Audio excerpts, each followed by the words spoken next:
कि बुमराह गेना फेंकले जोड़ लगा के छाती से, वाह देवरा मुआ न खोदे काटी से।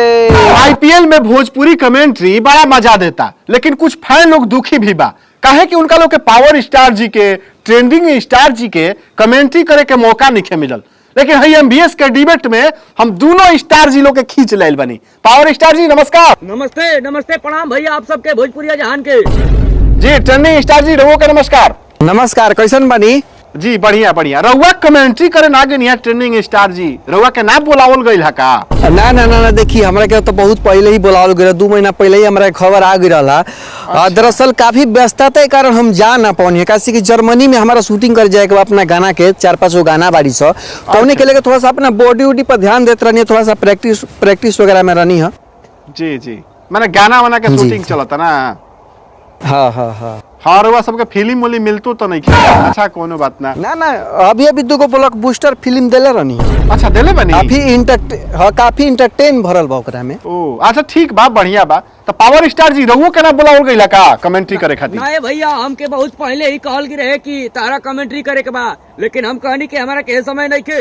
अच्छा रहुआ व्यस्त रहनी है। जी जी बिल्कुल ठीक बा जी, ठीक बा। तो देखिए ट्रेंडिंग स्टार जी राउर जो दर्शक बा रहुआ लोग के, वो बड़ा रुआ सबके मिस करता स्टेडियम में। तो ट्रेंडिंग स्टार जी थोड़ा सा अपना स्टाइल में कमेंट्री हो जाओ, एजे से देख ले रहुआ सबके दर्शक, और थोड़ा खुशी होकर उनका लोग के खुश माने हो जास लोग, थोड़ा सा हो जाओ। बिल्कुल जी बिल्कुल बिल्कुल, काहे ना। देखी अगर हम स्टेडियम में रहती तभी जो भोजपुरी के जितना चर्चा होता कमेंट्री के लेके, वो और डबल होइत। कैसे कि हम अपना अंदाज में जब कमेंट्री करती था। अब देखी का होइत कि जब गेना फेंके खातिर जाते बुमराह, तो पहले उनकरा खातिर कमेंट्री करती हम। अच्छा। कि बुमराह गेना फेंकले जोड़ लगा के छाती से, वाह, देवरा मुआ न खोदे काटी से। गलत जा रहे हैं आप, देवरा पे आ गए हैं। हाँ, माफ कर दी। हम थोड़ा सा ट्रैक से बाहर हो गई, कैसे की आदत से मजबूर बानी हमेशा गाना गाई ना। तो अब देखिए जब बुमराह जी जब गेना फेंक देते, तब अगर कोहली भैया शॉट मारते कबार के, तब हम कहती कि है कोहली के सौटवाए जान झगड़ा करा देले बा। आय हाय हाय हाय, का कोहली भैया शॉट मरले बाने हो।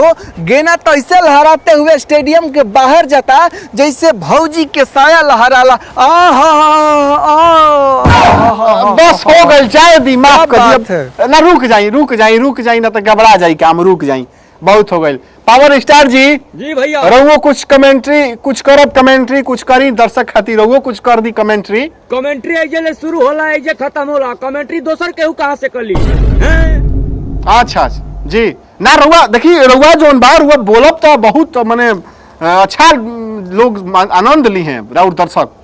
मैं नहीं बोलता हूँ, बहुत लोग कहता कि कमेंट्री ये पहली बार, वो पहली बार। तोहनी का कर बसन? पवन सिंह ने जो किया है उसी पे रेंगे हो। जो पवन सिंह कर रहा है कमेंट्री उसी पे रेंग रहे हो, और जो पवन सिंह करेगा उसी पे रेंगोगे। देखो मेरा नाम पवन सिंह है, ठीक ना? ठेकेदारी नहीं करता हूँ। आप गलत जा रहे हैं। अच्छा छोड़िए, सब बात छोड़िए, ये बताइए कि आपका क्रिकेट में एक सेकंड, आप अपने क्रिकेट में कोई आपका है फेवरेट, जो माने आप किस खिलाड़ी को फेवरेट मानते हैं? धोनी, सचिन, कोहली के बाद हम सबके है समझिला। मैं इन्हीं तीनों को अपना आदर्श मानता हूँ। क्या ट्रेंडिंग स्टार जी कुछ कह रहे हैं क्या आप?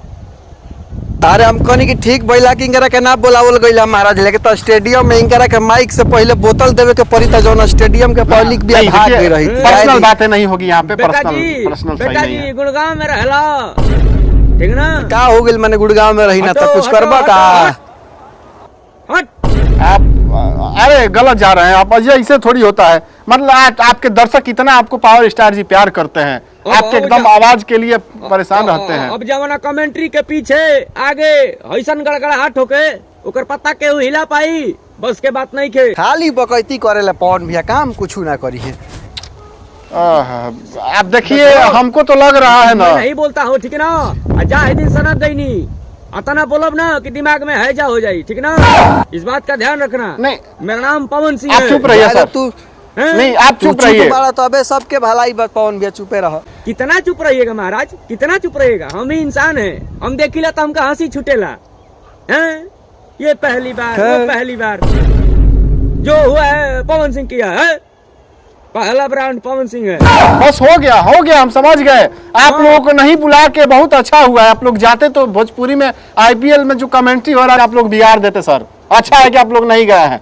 आप लोग जुड़े हमारे साथ, बहुत बहुत धन्यवाद। आप सभी को भी बहुत बहुत धन्यवाद मित्रों। ऐसा ही हमारे साथ बने रहिए। एमबीएस फिल्म्स को सब्सक्राइब करिए, फॉलो करिए। और इन लोगों को कमेंट्री में नहीं जाना चाहिए या जाना चाहिए था, कमेंट में बताइए। जय हिंद।